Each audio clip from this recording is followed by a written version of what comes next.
все акции и пикеты необходимо проводить согласование местных исполнительных органов. У вас нет согласования, поэтому вам необходимо прекратить данную акцию. В случае отказа органами внутренних дел будут приняты меры.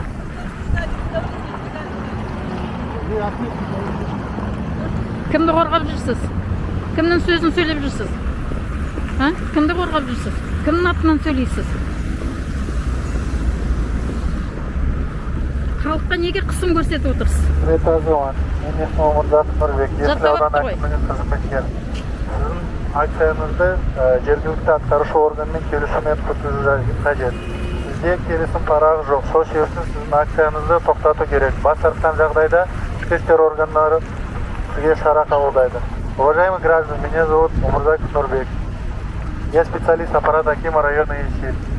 Ваш пикет необходимо было согласовать с местным исполнительным органом. У вас согласования не имеется, поэтому вам необходимо прекратить данную акцию. В противном случае органами внутренних дел будут приняты меры. А что, они меня убьют?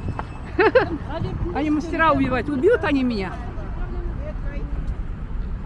Сыновей убили, пусть и меня убивают. Мне некуда идти. Сізде басқа бала жоқ па? Екі балам жоқ, басқа екеуін өлтірді ғой. Айда.